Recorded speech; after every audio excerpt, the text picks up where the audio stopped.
Hi all, Coach Andy here. Happy Thursday. Welcome to Live Office Hours. Got a fun one today. We're going to be talking about communication. Pile in, say hey.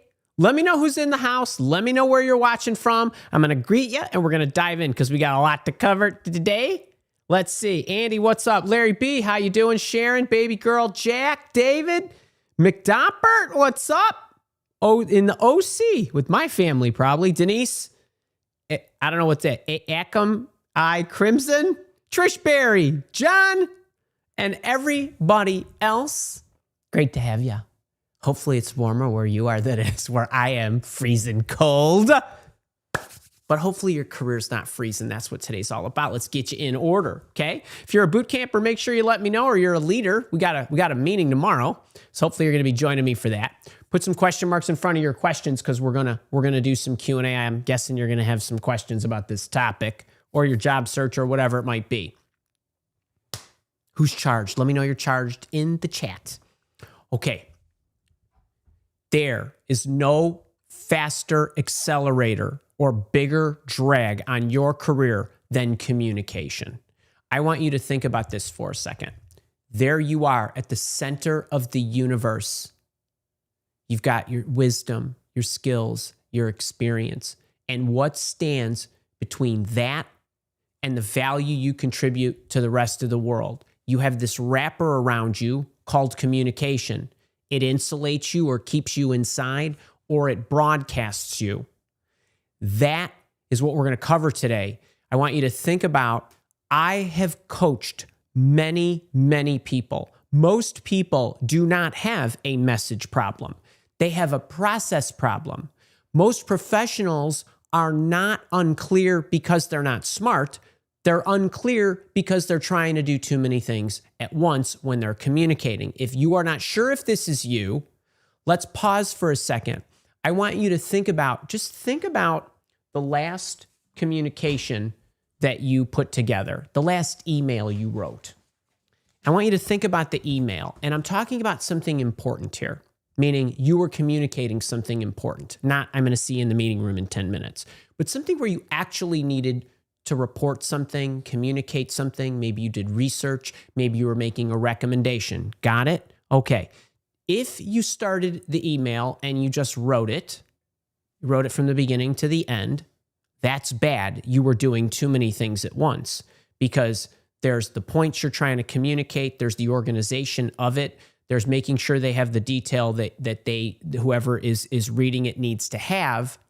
And much of the time, you're trying to edit it while you're going through. Who's guilty of this? Show me in the chat. Show of hands. It's okay, because you haven't been taught to do this differently. You thought, hey, your boss said, hey, will you send me that email and give me the update on how the project's coming along? Or can you give me an update on what you found out from the research you did on our competitors? Or can you report back to me on what the customer said, right? Who knows whereof I speak?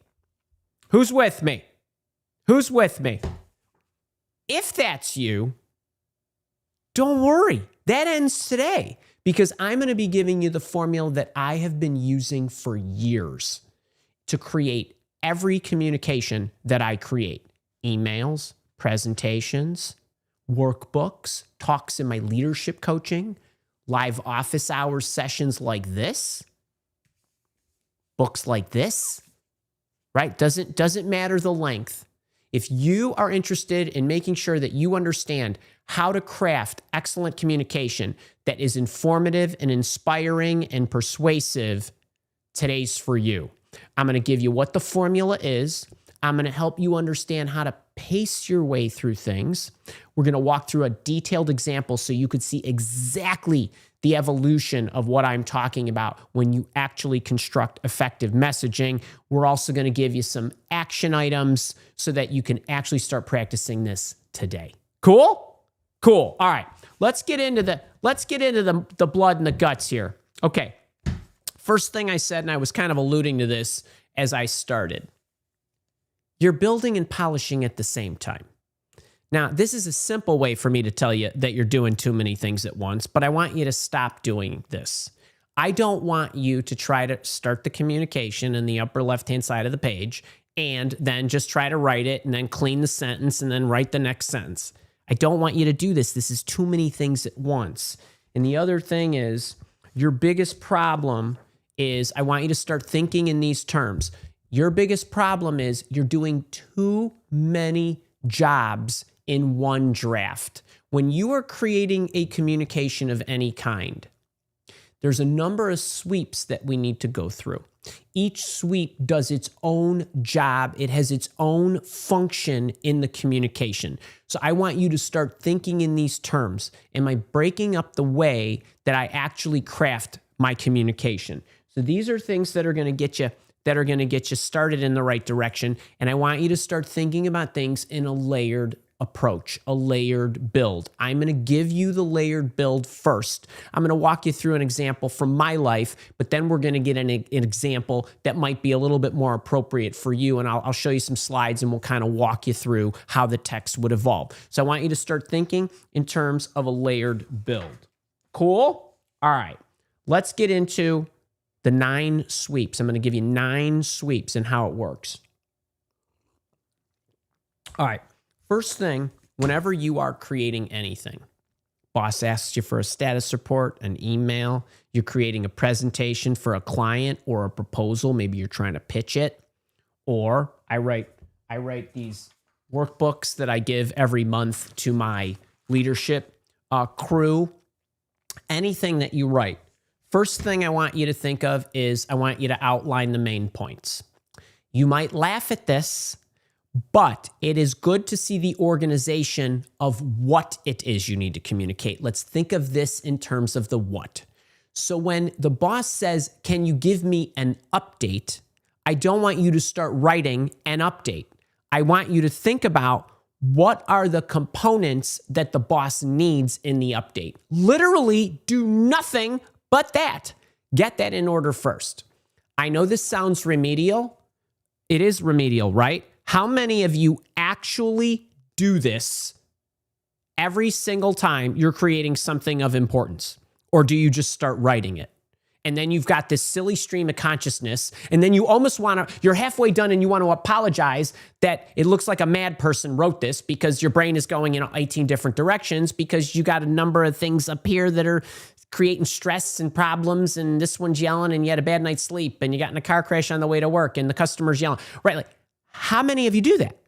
Okay, well, this is the saving grace of getting started in the right place. Just outline the main points. I'll show you exactly what I mean. You know, when I wrote this book and I wrote the new book that comes out in October, I had to think about what was it that I wanted to communicate. So I had to ensure that the main points were in order. Okay, it's a table of contents, it's an outline, it's a whatever. But literally, what are the ingredients, the what I need to communicate? That's step 1. I know it sounds obvious, but common sense is not always common practice. So you want to make sure that you're doing that. Next thing, I know a lot of people don't do this. I need you to write it. Write it? That sounds funny, right? No, I need you to write with no edits. The goal is words, not prose, Hemingway, whatever. I need you to write it. So now what you're doing is you're thinking about, here's what I need to deliver. Those are the main points. The second sweep is, here's how I'm going to communicate the main points. Not here's the how-to instruction manual. Here's how I'm going to communicate it. So far, so good. Okay, how many people, you could give me a show of hands or you could laugh to yourself. How many of you try to write and then you edit your sentence? That's bad. You're slowing yourself down. You're going to edit the sentence anyway, even if it was perfect. So the second sweep is putting meat on the bones. Okay, so if I want to do a live office hour show, I write the main points one day. The next day, I might write a few fragments or some sentences about what I want to communicate, depending on whether I'm going to hand you a piece of written copy or an email that I'm going to send, or if I'm going to verbalize it. But I put some meat on the bones. I do absolutely zero editing. I just get words down. That's the second sweep. Third sweep, after the words are down, I have to clarify it. This is, if I am reading this and I don't know what I know, meaning I'm sending this to somebody who does not know what I know, even if it's your boss or your customer or your team member, will they understand it? So when I put something together for you like this talk, I have to make sure that it's in a sequence that you will understand, not based on what I know, but based on what you know. If I'm the 22-year-old engineer who just graduated and is looking for my first job, and I'm listening to Coach Andy talk, and Coach Andy is trying to explain something to me, would that person understand it? Or I'm the 62-year-old who wants to work 3 more years before I retire. What do they need to understand about it? Well, when I look at something, when you step back and all you're doing is analyzing whether somebody would be able to follow this, that's a whole job in and of itself. Or are you trying to do this while you're writing the sentence, while you're editing the sentence, while you forgot a bunch of things you should have said? So now you only have one job in the third suite. Is that clear? So when I look at my live office hours talk, I rearranged some of the points because I didn't think the points would be clear. Then I thought, should I actually mix the example in as I'm walking through the steps? Would that be better? Should I put it all at the end? Will somebody have a question and not understand, and then they have to wait to the end? I have to think through all of that as I'm prepping this. Same thing with you when you're writing an email. People are reading it and they're jumping ahead because they're looking for information that should have been up top. Sequencing matters. That has to do with clarification. Is all the data in there? Did you have to explain what something is? This is the third suite. You haven't even edited it yet. You're making sure that the construct of what you're sharing is understandable. Who's with me so far? Who's with me so far? Okay. Then my favorite ingredient is you got to add life to it. So you need examples and stories and analogies. Here's an example. When I wrote this book or any book, the book that's coming out in October, and inside the book, there's the what I need to communicate. There's 15 lessons inside this book. Each lesson has a chapter. There's other chapters in the book, but there's 15 lessons. In each chapter where there's a lesson, I was teaching you something. Okay, so I wrote what I was going to teach you first. I didn't have stories. I said, what are the main points that I need to teach them? Step 1, step 2, step 3. Here's how you run your day. Here's how you focus. Here's how you delegate, whatever it is. I wrote that first. It's like shooting scene 7 before the opening scene. Because in my books, in the lesson chapters, and in most chapters, there's a story that starts the beginning of the chapter. I want you to imagine I wrote every book where I wrote the chapter instruction, and then I wrote the chapter instruction, and I wrote the chapter instruction. Eventually, I went back and I said, what story best illustrates, what story best illustrates my point now that all of my points have been made? What's the right story to lead off with to get them in the right frame of mind, to put them in the middle of the story? Or when I'm explaining something, what analogy do I want to use? So I used an email analogy. I didn't add the email analogy until the very end, till 20 minutes ago. So all of this stuff goes in at a different time in an insertion because you need to illustrate the point or make sure they're with you.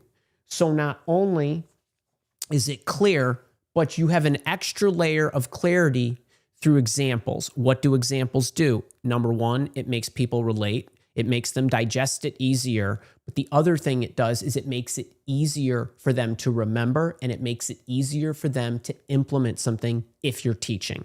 Okay, so you add this fourth. So you don't start with a story and say, well, what can I teach from that? Not usually. It doesn't usually become effective if you go that route. Then what? Then I go back through everything and I say, what can I strip out? Is there dead weight in here? Is there stuff that's causing inertia? I want you all to think about the emails you write. I want you all to think about your interview stories. How much dead weight is in there? Because you didn't go through a pass and evaluate it and remove all the clutter that does not sell you when you're trying to tell a 3-minute story about something that took you 3 years to do. So you got to strip it out.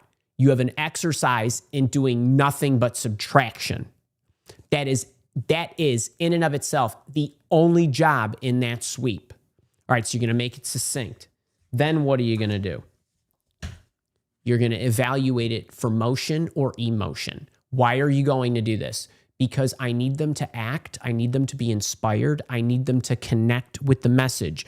Do I want them to be frustrated and then relieve them? Do I want my big boss to know how much money we're losing each day that we don't have this in? I need him to feel it because he needs to understand the impact. If I don't give him this and put emotion into the writing or the communication, he's not going to act. You're not going to act. So that's in and of itself one sweep. Is the instruction there? But is my instruction, is it clear to let them know what to do? But also, is it inspiring enough to go and get them to do it? Do you understand what I mean? I can communicate the dickens, right? But if you're not inspired to go take what I'm sharing with you and go make your life better, then I failed as a coach and as a communicator. Whoop, whoop. Okay, I certainly did if I got things upside down. All right, next thing. Live office hours, I might talk it out. I might talk it all out. I might talk portions of it out. But when you talk it out, what this will do for you is it will actually help you understand whether the sequencing is right. Wait a minute, I just said that. They wouldn't know that. It's an extra layer of that. This morning, I was talking out just a couple of things, okay? When I talked it out, I was saying to you, even though you weren't there yet, because it was like 8 o'clock or whatever it was, I said, all right, outline the main points. This is like the what. I scratched the note card. I threw the note card out and I added the what. And then when I said, well, when I want to hit them with writing it, I want them to understand what I mean is this is how they're communicating. Add the how. So I threw that note card out when I talked it out. So I was still editing up until the last minutes, but that was making it better for you. And I do that on purpose. And I do it at the last minute on purpose because it all comes to me, the best ideas, the best examples come closer to the delivery of the actual product, which is why it's not something that goes in the initial drafts of anything I create. I let my mind marinate on it, whether that's a day, an hour, a day, a week, a month, 3 months. It depends what it is. Books, months. And then so we talk it out is 7. Then what you do is if you are going to actually hand it to somebody, so like a workbook that I created for you, then I'm going to actually edit it. A book is going to be edited. An email is going to be edited. Something where the final version lives in a written or delivered product, you want to edit it. This is where you actually get to edit. So all you people that love semicolons and M dashes and all that other good stuff, knock your socks off and make your grammar correct. And then the last thing I do is one last pass. The whole thing together. I look at it. Maybe I reread it, the whole thing, right? Do I have everything? Is everything in there? All the last minute checks. 9 sweeps. Sound like a lot? You could do the 9 sweeps in an hour for one kind of deliverable if you want, depending on what it is. But a book takes months. My leadership booklets, we have a 4-week clock. I'm going to talk to you about that. Let's talk about how to pace this. You might be thinking, Coach Andy, oh my goodness, you're such an engine nerd. Why would you go through all those steps? Well, it's important for me that the communication is effective for you. So here's what I do. I use what I call standard clocks. This is how I get good and efficient at whatever I'm going to develop from a communication standpoint. What do I mean? Well, every week I write you a newsletter. It comes out on Tuesday at 6:30. It hurts me if you are not on my email list and not subscribed to my stuff because it is where I share my most personal moments with you. It's where I love to write for you. I love to share my messaging with you. It's where I give you my best lessons aside from this.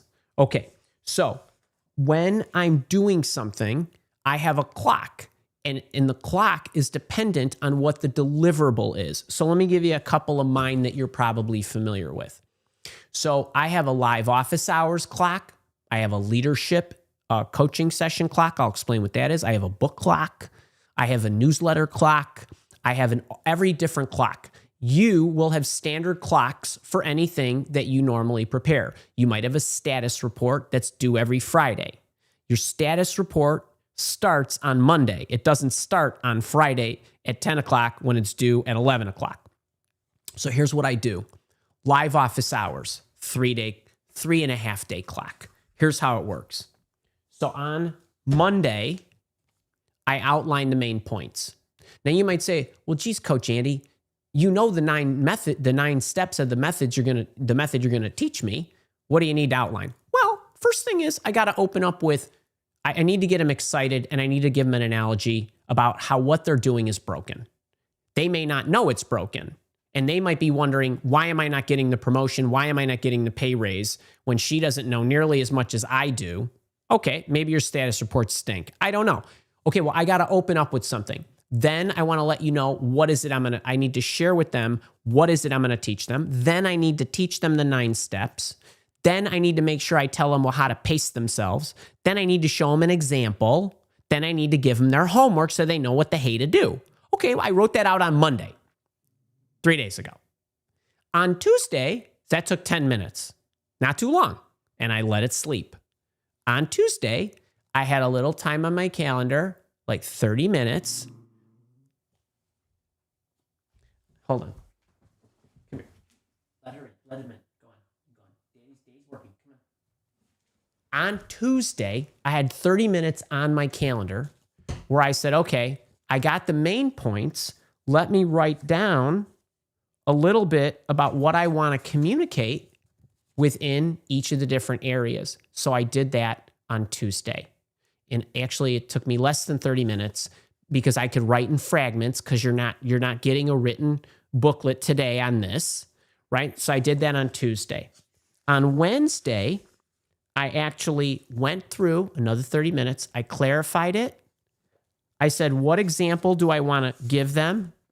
My book, I could talk about that. I've got an example that I'm going to give them about how to write a 1-page proposal. I'm going to show you that in a minute. I added the examples, I added the stories, and so on and so forth. Then I actually took a part of the talk out. So I made it succinct. I did that all Wednesday. I didn't talk this talk out until this morning. I sat down.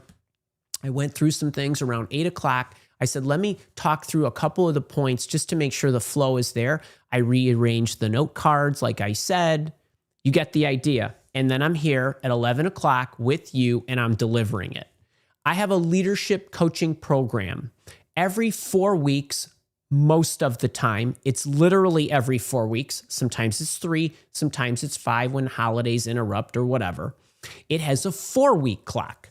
So every 4 weeks, I do a coaching session, somewhat like this, on Zoom with members of my leadership coaching program. They get a booklet like this every month because the workbook has all the instruction, all the teaching. It has the thought provokers and the action items and the 4-week challenge so they can actually implement the lesson that I'm going to give them. They get one of these. So every 4 weeks, I show up and I deliver it. Week 1, I outline the main points. Week 2, I add a little meat on the bone. I sketch out the points. Week 3, I work on the workbook. I work on the workbook and just get the instruction in order. And then at the beginning of week 4, like Monday or Tuesday, these are usually on Friday, I sit down with the workbook and then I think through the talk.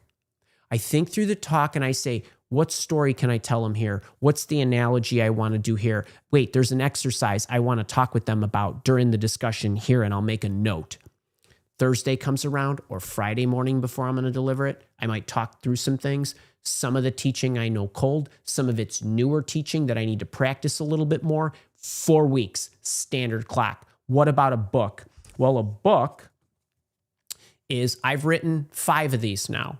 4 of them are out in the public. 3 of them are long text. 1 of them is short text.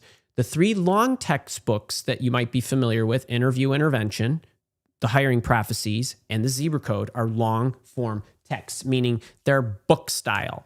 Out of Reach but in Sight was a speech. There's not a lot of text on the pages, but these 3 books were all written in the same fashion. When I had never written a book before, I monitored how long it was going to take me to write Interview Intervention. It was 35 days. I wrote an average of 1,000 words a day between Thanksgiving and January 1st. It takes 5 weeks at 1,000 a day. So now I'm noticing, based on my writing habits, patterns, and so forth, it takes me 1,000 words. When I was negotiating this with my editor, I said to him, this is going to be my opus. I could make this book 1,000 pages. How many words can I have? Meaning, what's the upper end limit that you will allow me to write so that I can get everything I want to get into the book? He said, you can't go over 100,000 words. I said, okay, fine. I'm going to go to the max. I'm going to give you a 100,000 word book. That's it, 358 pages. 100,000. When do you want to agree that you will deliver the book? I said, let me look. Here we are now in November.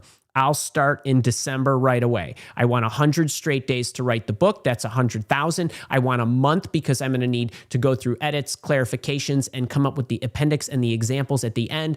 I'm going to give it to you on. Bang. I had a clock. You are going to create deliverables that you have never created before. So now you're going to say to me, Coach, what if it's the first time I'm ever doing it? Well, if you got to deliver a presentation to a client, or a sales presentation to a prospect. Okay, well, schedule a meeting 2 weeks out, 3 weeks out, whatever it is. Take note for how long it's taking you to do each stage. First day, outline the main points. Second day, start adding a little bit more meat to the bones. What are you going to say? How are you going to say it?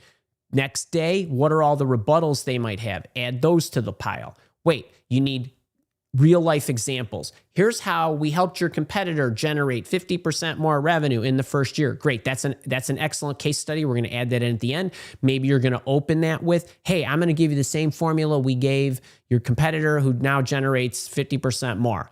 And then, here's how we did it. And then here's exactly what their problem was. Here's what we did for them. That's the case study. That's the bring it to life. That's the give it emotion. Don't you want to gain 50% more? Wait, what else is emotional about that? You're behind, but hurry up, right? So what I want you to do is record what you're doing, track what you're doing, and then look at what you're doing and say, could I have written that faster if I'd have had my damn beeps off and I didn't have the Chrome browser open and I didn't have all the text alerts coming and I didn't pick up the damn phone? Could I have sat down and put the little timer on like Coach Andy has right here and do nothing but write the dang email or proposal or whatever it is? Track it. Okay? Now, here's what I want to do. I want to give you a little insight to exactly how something like this would work using one of my frameworks that I teach in my new book. So let me get into, are you guys having fun before I switch over to the slides that I just painfully spent lots of time creating for you? Are you enjoying this? If you're enjoying this, will you please click the like button for me and Rocket and Starla, who are kibitzing back there and not getting along and interrupting my show, and make sure you're subscribed to the station. Okay. Here's what I want to show you. Let's get into this. All right. So here's what we're going to do. We're going to walk through. I'm going to walk through very quickly because this is going to live in YouTube land forever, and you're going to be able to go back and screenshot and freeze the sucker and all that good stuff. Let's say you got to create a one-page proposal about a problem that you're having, and you're going to give your boss or your management team a better solution. Okay, follow me? Cool. All right. First thing you're going to do is you're going to outline the main points.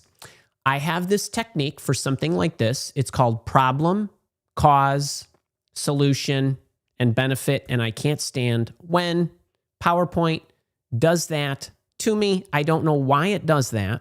Ooh. Now watch, these will be in alignment. The problem, customer churn is high. We got weak onboarding. All right, well, what's the solution? We need a more structured onboarding program. And the benefit is higher retention. Now, I want you to know something. Right there, problem, cause, solution, benefit is one of my communication frameworks when you need to communicate something very quickly, okay, to your boss, to your management team, whatever it might be. So this is the issue that we're dealing with. So in the first part of the communication, all you're doing is you're writing that down. You have the framework. You know what you're going to communicate. So far, so good? Okay. Next thing, I'm going to write it out. Okay, renewal rates dropped from 82 to 68. We lost $2 million. There was no onboarding. Customers canceled because they didn't know how to start. Competitors have structured programs. If we build one with emails, tutorials, and support calls, we could recover $1.5 million. Costs us $200,000. We could do it in 90 days. That's my first draft. Is this shocking? That's how I would write that. So far, so good.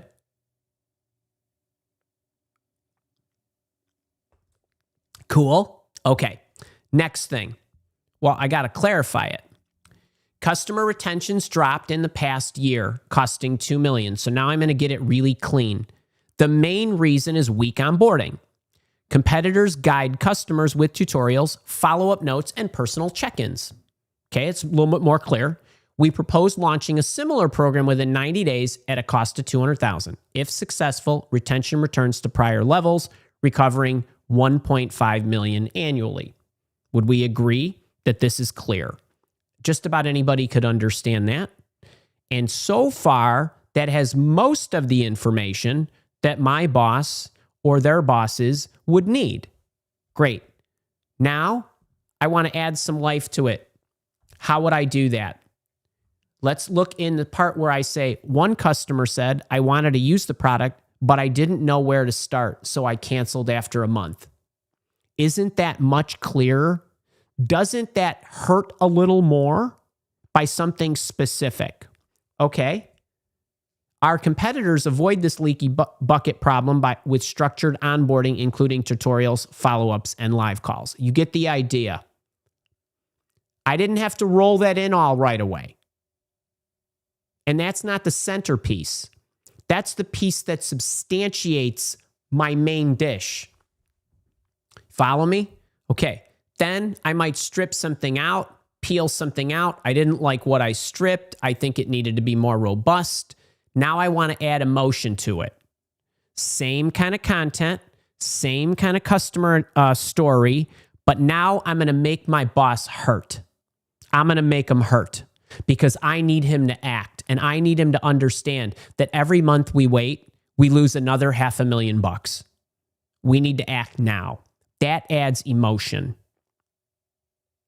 When I want you to go from whatever it is you're doing at any moment in time, I will use the word I want you to feel. Isn't it frustrating you can't get job interviews? I just immediately put you back in the place because I wanted you to connect with the problem you're trying to overcome. If you don't hurt, you won't act. Follow me? You need to make them feel it. This is persuasive language. The first iteration wasn't about language. It was about how am I going to tell them what I want to tell them? Then it was, how do I make sure they have all the information that's going to get them to act? Because what is the goal?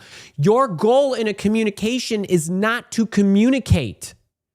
Your goal in a communication is to give somebody information so they could take that information and do something with their life, their work, their team, their customer, their community, their business. If it doesn't do that, you failed as a communicator. You know, the sad fact is when you get in a job interview, what do I always say? Your job is not to report history. It's to tell a story so they understand what you can do to help them transform so that they know you're the right person for the job, because ultimately what do you need them to do? You need them to hire you. That's an action. And many of you fail at that because there is not enough emotion in your story, and you are not helping them understand the transformation that they can attain, and they should hurt by the fact that you are not there doing that for them right now. And there's a lot of inertia because you haven't made it succinct enough, and you got a lot of dead weight in the story that's dragging the story down. So what does this look like? I'm going to skip the last couple of steps for brevity's sake. Okay, I think you get it, right? You'll talk it out, you'll edit it, and so forth. Here's what my email proposal would look like. Proposal to improve customer retention and onboarding program. Here's the background.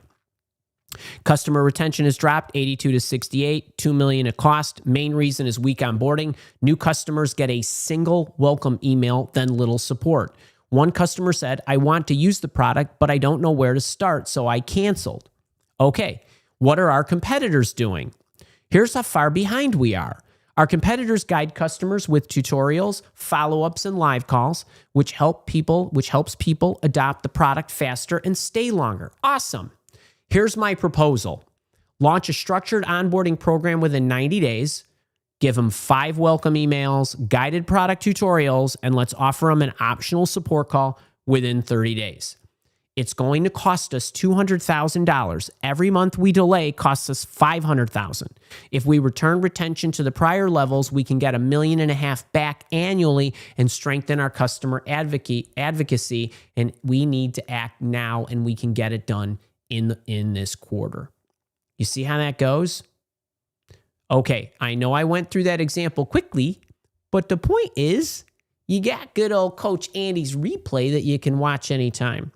So I want to make sure that you understand the mechanics, and then I want to call your attention to a couple of things. Here are the biggest mistakes I see people make when they're trying to communicate information like this. By the way, you could be a research assistant going out and gathering the information, but what I'm going to want you to do is, even though you might not be deciding what I should do with your research, can you point me to things that are especially trend and noteworthy? What is actually happening? Where do you project the trend going? How did we get in this position? That's really important. All right, here's the mistakes. You don't outline anything. You're editing immediately, way too early. Don't do this. You're overloading them with the detail. They may or may not need that. The new book is 54,000 words. I wrote 60,000 words. I pulled 6,000 out because although I felt some of that stuff was cool, before I gave it to them, I decided the book didn't need it. It could be 10% shorter. Okay, there's no emotion. We're losing 500,000 a month. Where's the pain? Give me life. Don't you want that? Emotion doesn't need to be negative. Emotion could be, don't you want that promotion? Wouldn't it be great to sit in that corner office? Can you just imagine that? Right? Okay. Or you're not rehearsed enough or buttoned up enough. These are the top 5 mistakes. I challenged myself to come up with the top 5. Keep these top of mind. All right, here's what I want you to do. Homework. Homework, people. Okay. Follow along. Now, we're going to have the A students, the B students, and the C students. This is for the B students. I want you to pick a message, any message. Could be a workbook like this, could be an email. If you're an A student, you're going to pick a short message and you're going to pick a long message. This is a long message because it's 47 pages. Or a short message could be an email, like that 1-page proposal that I just showed you. Cool? Okay. I want you to outline your points. I want you to then write without editing. I want you to go through a step where you clean it up, understand it. Will this make sense? I'm going to add some analogies, and then I'm going to tune it and deliver it. Now, all I want you to do by doing this is getting in the habit of sweeping. Okay, just the sweeps. I want you to get out of doing everything at once. And I want you to get into engineering good messaging. Great messaging is constructed. It's not winged. It's not winged. Cool? All right, now, just to recap the steps. You kind of got it because I gave you the action items, but let me give you the 9 again. Here we go. I want you to outline the main points. That's number 1. Then I want you to write it with no edits, no drag. You just write. You can't edit a blank page, as the expression goes in my world. Okay, I want you to clarify it, clean it up so that they will understand it for whoever your audience is. Then I want you to add the life, fourth, stories, fourth. Then what I want you to do is I want you to tighten it up, make it succinct. Then what I want you to do is check your emotion or motion. Is it going to get them to act? Or have you basically in some drab fashion just given them the information and not really helped them feel what you needed them to feel so that you've inspired them to act? Then talk it out. Or if it is a long form deliverable, I want you to edit it. Edit it. And then you take one last pass. Now, if you liked this, there's a couple of things here that I have for you that you can use.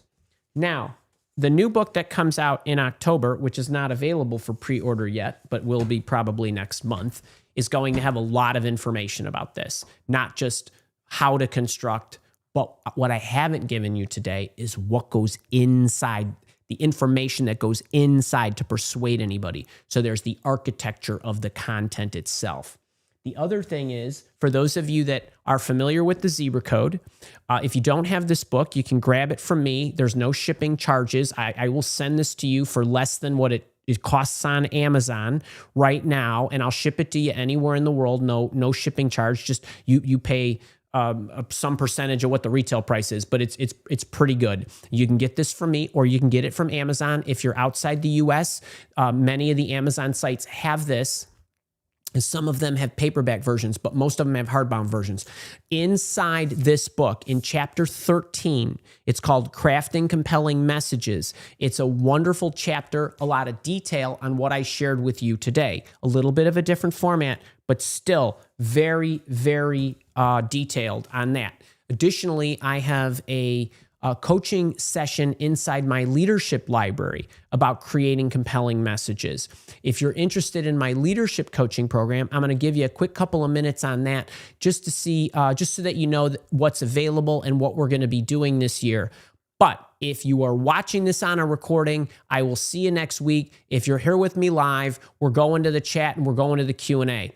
Otherwise, lots of luck on your communication. Believe me, if there was only one skill you were going to work this year, this would be it. Lots of luck. All right. So, who's got the Zebra Code? Let me know what you think. All right. I want to talk to you about, before we get to the Q&A, there is, I'm only going to let you know what's happening in the leadership program. I'm not going to give you kind of the full Monty of a sale, but I do want you to know tomorrow we are getting together to build our skill plans for 2026. If you're in my leadership coaching program, I'll see you tomorrow at 11 a.m. on Zoom, and I'm going to teach you how to build your career development plan for the entire year and then how to operate it.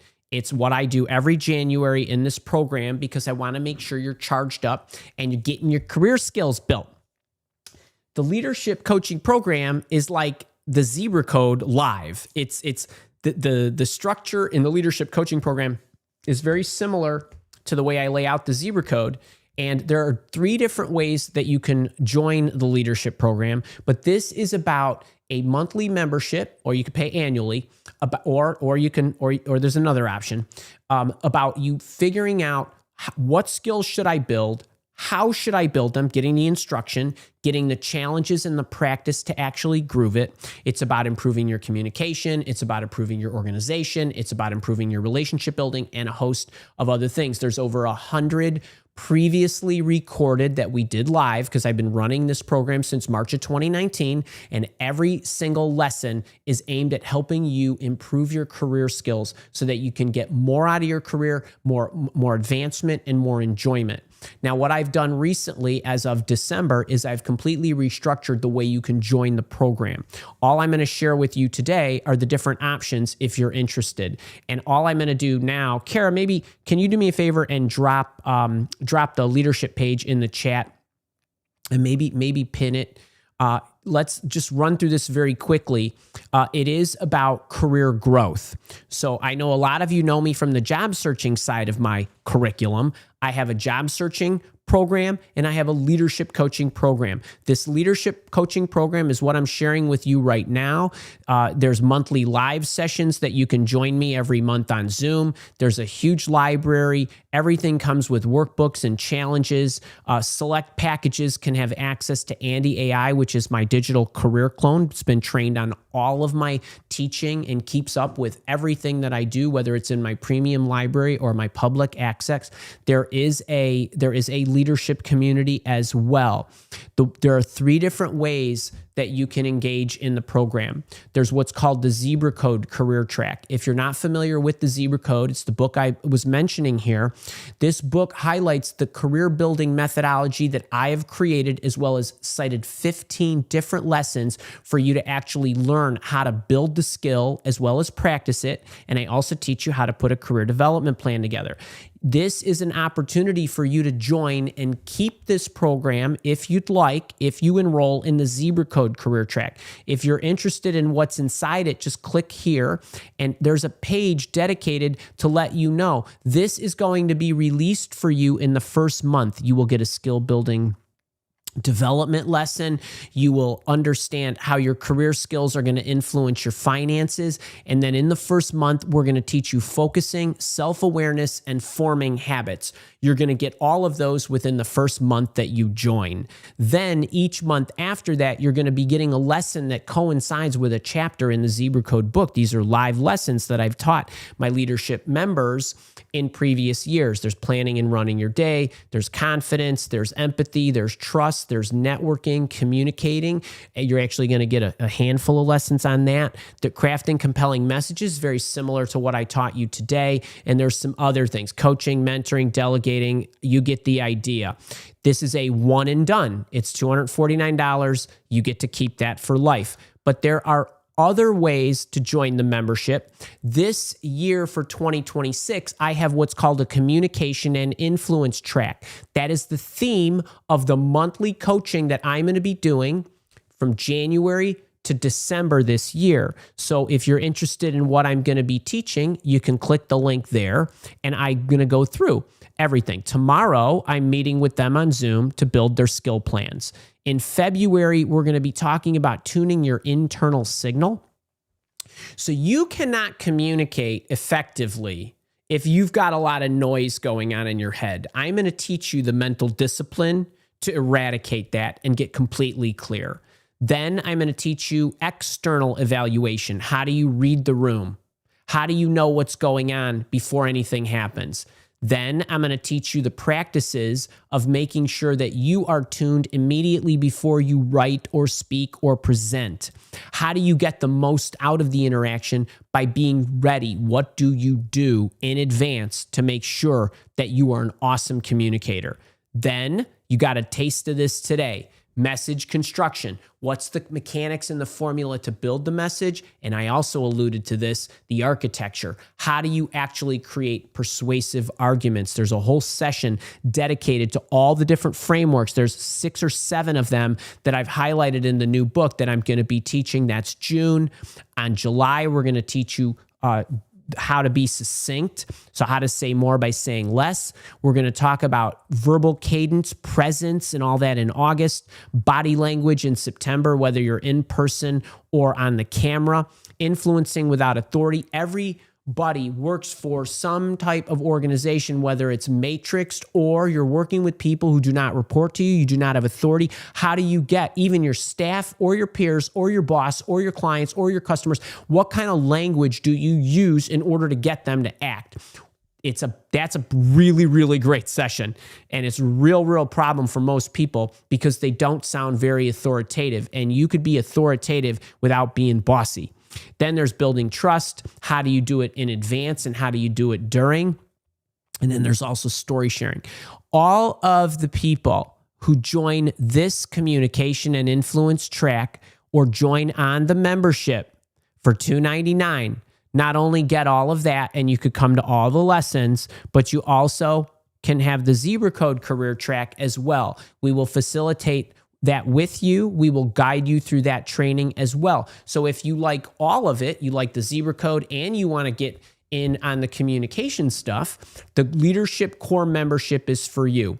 The Leadership Plus membership is a one-step higher membership that's going to give you some smaller group coaching with me because it's only people who are in this plan, as well as this plan also comes with Andy AI, which normally costs $199 a month. Or if you're a member of my job search coaching program, it's included in that as well, but not everybody is. So it's a way to access my digital clone. So there's 3 options to join. These 2 on the right, or the one in the middle and the one on the right, those are memberships. So that's a yearly membership. We don't offer monthly memberships. We offer yearly memberships for those. So this starts tomorrow. If you liked what you saw today, I just want you to ask yourself this. When I was looking at my career and I think about the people that I coach, there's 4 things. The money itself, I just don't think I'm charging enough money. There's over $8,000 of assets in the library, and I'm only charging you less than $300 for the entire year to access everything and come to all those sessions. But what I think the real problem is when you look at yourself, there's four things I notice. You got to have ambition. You got to have discipline to be able to work this into your life. You got to have the instruction, which I can give you, and you got to know how to practice, and you got to be willing to put the time into practice. If you don't go 4 for 4 here, don't get in my program because you're not going to get enough out of it. And you're just going to spend the money. And even though it's highly valuable, if you don't put the time in and you're not interested and you're not ambitious, you're not really going to get a lot out of it. I want people in the program who are dedicated, who are tired of not getting promoted, who are tired of not getting paid enough, but who truly want the best for themselves, the best out of their career. They're willing to put the time in. They're willing to either come to the live shows or catch the replays. We do these on Fridays. They are at 11 a.m. Central Time on Zoom. We always give you the replays. I always dump the replays into the leadership library. I've never taken any of the replays out of the leadership library. That's why there's over 100 lessons, because we've been doing this since March of 2019. Sometimes I freshen up a lesson. In 2026, these are all new lessons with the exception of tomorrow, but tomorrow's is going to be live. But the remaining 11 sessions are all newly constructed lessons based on the theme of my new book and the chapters in my new book that's coming out in October. So I purposely coincided and aligned my leadership lessons so that people who are interested in communication and influence can get a running start before my book comes out. Okay, so if you got any questions, you ask me. Now, I know not everybody wants to spend the time, and I know not everybody has the money, but I want to make sure that I give you a free gift. I have this booklet. It is a career skill building roadmap that I've created for you to understand how to look at your skills, how to evaluate your skills, where you are on the map, how to put your plan together. It's quite a hefty book. I offer it free to the public. Anybody can take it. We also use this to guide my leadership program. The only difference between people who pay for the program and people who don't pay for the program is there's links inside here to all the lessons inside the leadership library. So it's a great fast reference booklet to get to wherever you want to go, meaning inside the library. But it's a lot of fun. I think career development is very confusing. I think it's very difficult. I don't think it's ever been taught. I don't think people understand. They chase fads. They build the wrong skills. They build them out of sequence, or worse, they chase skills and try to build skills that they really don't need or won't move the needle or won't make them money or whatever else it is that they want, that those skills are not going to give you the ROI. And so we want you to avoid that. If you're going to put the effort in, I want that effort to be directed, and I want you to get the rewards of the time you're putting in. Cool? Cool. I'll see my leaders tomorrow. What else we got here? Alva Crawford just signed up for Leadership Plus. I love it. I love it. Okay, wait. We've got some questions. Nana, does the Zebra Code have a section for career change? So it's not spelled out like career change. It's for career changers to build the skills they're going to need in order to make the change, if that makes sense. Final answer. it's ideal for career changers because it's going to help you build skills that you're going to need that you might not have. Douglas, what's up? You are a leader and a boot camper. Is this approach a good way to prepare our power stories for job interviews? Yes. Yes. Emails, interview stories, everything that you do when you're communicating with anybody. And one of the things that I think would be really nice, like for you, Douglas, because you have the full CAR methodology. And by the way, in my new book, I talk about the CAR methodology. I talk about the CAAR, which I call the sedan, and I talk about the CAR CAR, which is like a mini coupe. But you, Douglas, and any of my boot campers, and anybody for that matter who's familiar with my CAR storytelling technique for job interviews, that's one of the methodologies. This is ideal. What's the context? What's the main point of the context? What else can you get in the context that sells you? Points. What are the points? Now, strip everything out that doesn't sell you. Go with the business problem. Give them the heft, the emotion, the degree to which the problem is there. Anybody who's been through interview coaching with me one-on-one, this is what we've been doing. I might not call it that to you, but every time we're working your story, I'm giving you structure. I'm taking things out. We do a lot of succincting. We do a lot of emotion. We get all that in there. It's the CAR technique, if done properly, is designed inherently to do all these things. The sequence in which you do them is up to you if I'm not sitting there with you. If you're working with me to build your story, I worked with somebody last night, and she is an AI engineer. She's been doing freelancing for the last couple of years, and she's interviewing with a company for an AI engineering position. This is exactly what we did to her stories last night. Her introduction and her power. We did her intro, 2 power stories, and an explanation on a couple of the roughest behavioral interviews, and we got all that done in an hour. So yes, resounding yes. I love that you asked, in fact. Francesca, power story. Do you have one power story that branches out to different levels or depth, or multiple power stories probably also branch to a little follow-up stories? Yes and yes. Okay. Going back to the AI engineer I mentioned. So she and I met last night, and she helped a client evaluate their process, their flow.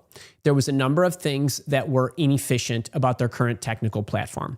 They wanted her to be moving it to an AI platform, ultimately creating a chat bot and some other things. And in one of her stories, we were talking about, we got the story down, and we made a streamlined power story about how she took them from their old platform to create the new platform. Then what I told her was, okay, now along the way, you told them that story perfectly. Along the way, you had bumps in the road. A great interviewer will ask you at the end of your story or in the middle of your story, depending on how they feel or what clarification they need. But let's say you're able to tell your 3 to 4 minute power story. At the end, I said to her, to Maggie, I said, now they might ask you what challenges you encountered. And she said, oh yeah, right, I understand that. How do I tell them that? Do I say the car story again? I said, well, what you can do here is, because you've already set up the context, because you're inside a story now. It's called windowing, basically. You're inside the story. So what you're going to do is you're going to peel a story about a challenge. And here's the kind of language you're going to use. You're going to say, oh, yes. Then what you're going to say is, one of the most common problems when you're converting a large language model with a lot of data. I said, okay, we're going to pause. I need you to repeat that to me. One of the most common problems, even though she's only worked on 2 projects. Why do you want to say one of the most common problems? And her face lit up and the bell went off, and she's like, because that sounds like I've done it a lot. I said, that's right. This is how you communicate. Oh yes, one of the most common problems, meaning like, I've seen it. I've seen this so many times, even though that's not what you said. But that's what it sounds like to them. So one of the most common problems when you have this much data is the LLM gets confused. So there were some discrepancies in the mapping of the data, blah, blah, blah. So what I did was I created a reconciliation process that did this, this, and this. And then I said, and then you're going to step them through how you created that and then what the result was. And that was a blip that occurred in her build and test stage that she said, when we rolled it out, or when we were testing it, this is what we were noticing. Okay, well, now you get to tell another little story that answers the challenge question. Or they might say, were the executives at all reluctant to the approach that you wanted to take? Was there, how did you influence somebody or something like that? Then you just tell a story inside a story. That's windowing. Okay. If you want to move on to a different story, because we worked another power story for her that was different. One was a documentation management story. One was a customer service story. And then you could have a whole nother power story if you want. And that's okay. And the more you have, that's cool. But often you don't need as many as you think. And I always want you preparing on offense rather than defense. So you don't sit down and prep for an interview like, oh my God, when they ask me what the greatest challenges I've ever faced. You don't think like that. That's an afterthought. That's a secondary. That's a byproduct of something awesome that you already did that you must tell them. She absolutely needs to tell them about the chatbot that she built. She absolutely needs to tell them about the document management system she built. She has to tell them. No matter what they ask, she's going to tell them that. And then if they have any residual questions, behavioral oriented or otherwise, she can put them back in the story she wants and tell them a whole new section of the story. And even though it's the same project, it's a different story. It's a different answer to them. And now they're testing a different characteristic, trait, or skill that you have. And that's the way I want you to think. And so when you're prepping, you don't worry about all those secondary things. You just know you're going to tell them. Then I'm just going to tell them about the challenge. So that's how I think about that. That's a great question. Jana, how are you? With all the pressure on yourself to get any of your books across the finish line, do you ever get blocked?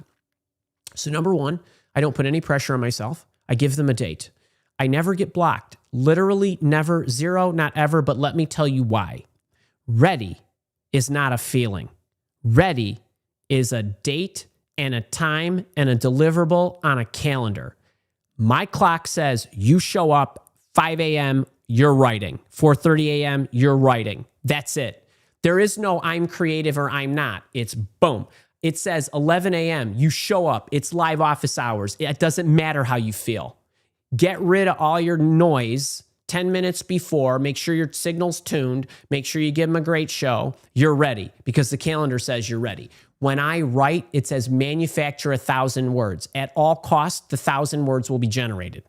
It doesn't matter if it's good or bad because main points are already outlined. Write it, go write, fix it later. So that block at 4:30 on that Wednesday and whatever, it doesn't matter. There's no block. I know what I have to write. How good the writing is a different issue, and I don't worry about that because I'm going to edit it later. People who have writer's block, they don't know how to sit down and actually write. It's just do it. Literally, that is my answer. It's scheduled. If you're going to write music, schedule the time. I don't care if you're feeling creative. Go. If you want quality communication comes from quantity communication. And then I peel out only the best stuff. I wrote a lot of garbage for this talk. That's all. You're never going to see that. So I don't need that. Clock says you're there. Ready's not a feeling. It's a boom. It says it's 11 o'clock. Go. Never, not ever. As a matter of fact, I don't know if Kara can find it, but I shot a pretty sweet Instagram video. Kara, this is really testing you. Can you get it for Jana on writer's block? The one with the blue background with me in the vertical slice, if you can find it. Kara can probably, because Kara's super organized. That's a great question, Jana. No, there's no such thing as writer's block, ever. No such thing as creator's block. You sit down and you generate. That's it, period. All right. Nana, Quick question for clarity. Is the leadership program meant for folks in a leadership position or looking to get into leadership roles? Nana, great question. The leadership program is for any professional who wants to learn skills that are going to be foundational to their career advancement.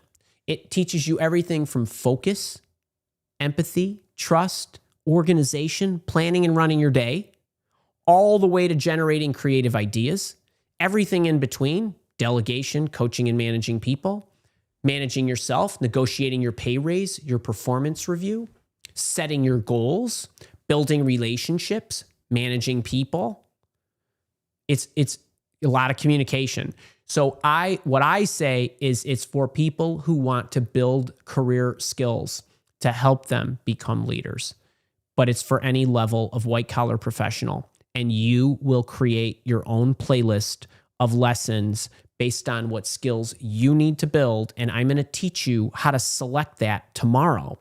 Tomorrow is about which skills are going to do you best based on what your goals are, what your job is. We're going to use real life deliverables from your professional work or your individual professional aspirations outside of your work. And I'll teach you how to build all that. We're going to do that tomorrow. So it's not for leaders, it's to help build leaders. And really, ultimately, if I had to rename the program, which I won't do at this point, but it's really about building career skills. And when I say career skills, other people might call them soft skills. There ain't nothing soft about communication. It's the hardest skill. But what do people pay you for? Do you know how to, engineer the network? Right? So, or you know how to manage the project? Yeah, but the organizational skills, your management skills, your delegation skills, your coaching skills, your communication skills, your relationship building skills, your risk management skills, I teach all of that in the leadership program. It's exhaustive, meaning comprehensive. And they just don't teach this stuff in school. And most professionals will never get this kind of instruction unless they buy it on their own. But that's a great question, and I hope you join.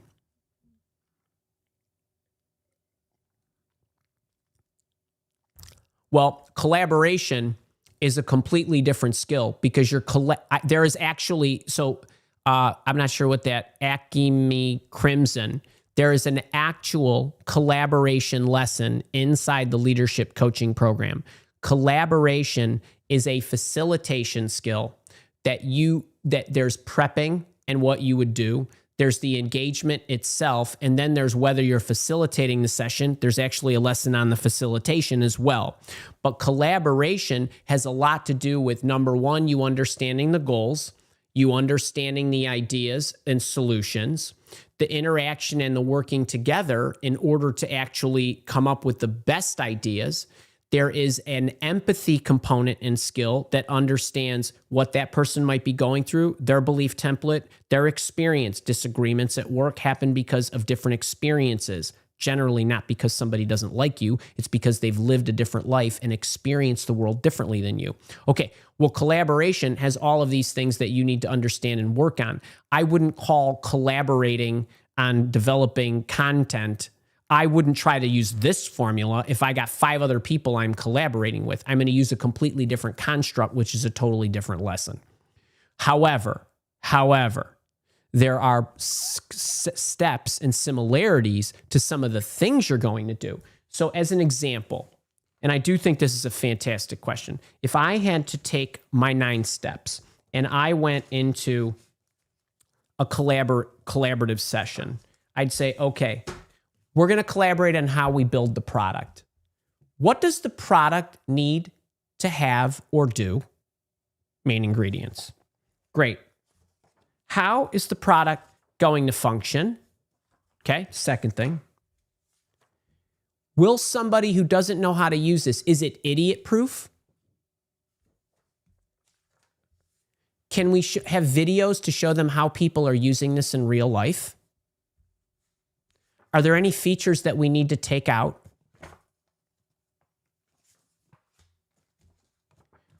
How is this going to make them feel? How will I feel using this? Will it get frustrated? I bought a clock. I waited 10 months for a bedside clock. Okay? Meaning I saw it 10 months ago. I'm like, it's kind of expensive. It's kind of expensive. It's kind of expensive. Finally, I decided 10 months later, I'm going to buy it. I waited 2 weeks to get the clock. I couldn't get the clock to sync with the Wi-Fi. I'm sitting here at my Wi-Fi. The clock itself made me feel terrible. The clock itself and the functions were supposed to make me feel good. Okay, but I couldn't get the thing to work. And then they made me even more mad because they wanted me to troubleshoot before I returned it when I said, I want this thing out of my house and I'm going to throw it in the street. And I'm going to write you a bad review if you don't take it back. But you get the idea.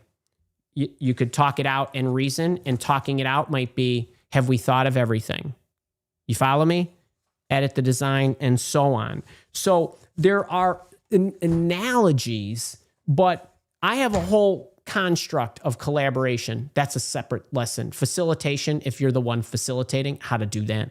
But that's a great question. You should be in a leadership program. All right. Alva, yes, you just signed up. I love it. Demetra, the company that we prepped for countered with a higher number, and I took your advice and accepted your offer. Okay, wait, Demetra, I saw that, and I know we went back and forth, and I don't know if I got back to you on your very last message. Can we all give Demetra a huge high 10? What's really awesome, Demetra is a teacher, but now she's got a completely new job. She's going to be in commercial. She's working for an energy company that's part of the federal government. She's going to be awesome. And she and I had a salary negotiation session last week. And they had already put her near the top of the band. And the question was, question was, I'm already way high. Can I ask for more? How would I do that? It's a federal position. Will they really negotiate? They did. Wow. Right? She went back. I said, here's how we do it. You're flexible. Ask them for sign-on and whatever. She got with the two leaders. She went through the script we gave her. They said, we are open to this. Would you be open to a sign-on bonus if we can't get you a higher salary? She said, I would be. So much more money. Then the recruiter came back to her and said, hey, we're going to raise the salary. Higher even. All of you that say, oh, the government doesn't do this. Oh, I'm at the top of the band. Should I ask for more? Yes, yes, yes. Demetra, I love that. I'm so proud of you. And wait, and she was real. Hope I'm not selling you out here. She was really nervous about asking. She's a teacher. She's used to a construct where there's a matrix and it says, you've been teaching this long. You have these degrees. You teach these grades. You get paid this. So she wasn't comfortable negotiating. So we did that. I love it. I'm so proud of you. And I asked my wife, Demetra, about the sick days. She did say you're going to likely need to use them or lose them. Okay, 1 month's salary that I hate to lose. And once I officially accept the offer, I'm giving 30 days. Any advice on burning the sick days? Well, depending on how friendly your arrangement is with them, what you could say to them is, I'm going to give you 30 days. There are some planned days I need to take. Can I take my sick days for those? Or can I use sick days versus the vacation days or whatever it is? My wife has been working with her school and school district a very long time. They have a friendly relationship. They try to be as accommodating as possible. I know every school district is a little bit different. I would give it a try. You're going to ask, right? The answer is always no unless you ask. So give it a good go. Okay, what makes people influential even when they speak less, and how do I practice that? So wait, these are very different things. You don't need to say a lot to be influential. You could have sent the email I demoed for you and be influential. Influence is about getting people to act in their best interest, not yours. Okay, otherwise it's called manipulation. So when I'm writing that proposal to my boss, I could just say to my boss, okay, I'll write this, I'll type this out for you. I'll send it on over. If you have any questions, let me know. You don't have to say a whole lot. When you are in a meeting, if you are someone who generally is quiet and somebody says, hey, limitless laughter is for you, Why are you so quiet? The answer is, I'm just gathering my thoughts. I'll make sure to speak up when I have something important to say or something like that. And then right now, your silence is an advantage versus your silence because you were confused and didn't understand.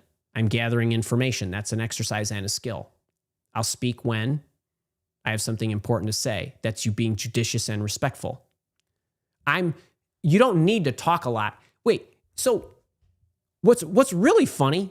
So you all see me. I'm the one with the microphone. I got to talk for the hour or 75 minutes, right? The only time I'm not talking is when I'm asking you a question and I'm looking down on a 10-second delay to see if you respond and I have to get the question.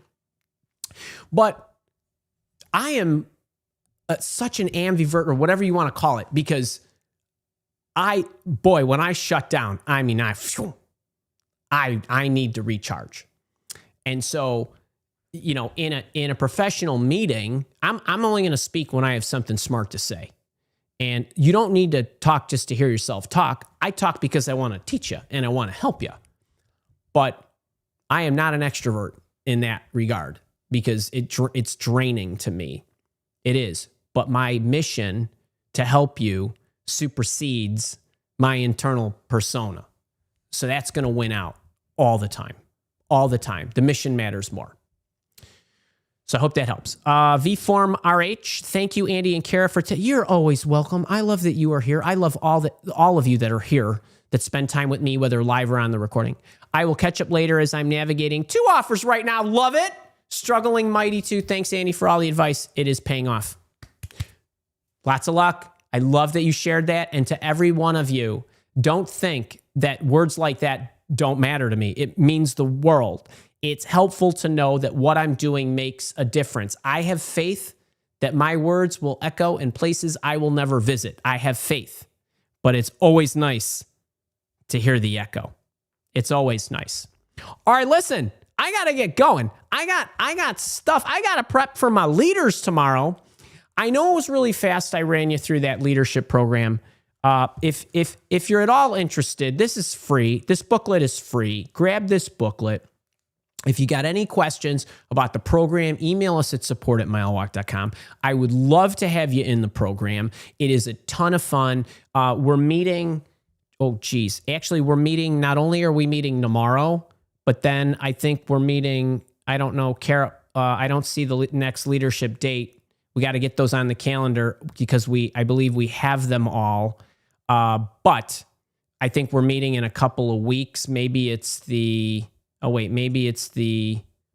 Kara, can you Slack me? When's the next meeting and why are the leadership meetings not on the Mile Walk calendar? Okay, so I think it's like we're meeting and then we're meeting in 2 weeks. I think it's like we're meeting on the 23rd and then we might be meeting on the 6th, but don't quote me on that. But we're meeting on February 6th. Okay, we're meeting on the 23rd and we're meeting on February 6th, so it's a 2-week clock. So I got to hurry up and get that next session ready. All right. Love y'all. The replay will stay up on the YouTube channel. You can always rewind and look back at the example. That was one of the frameworks that I always like to use for something simple that you're communicating when somebody needs to understand the problem, the cause, the solution, and the benefit. Okay, y'all, enjoy. I'll see you next time.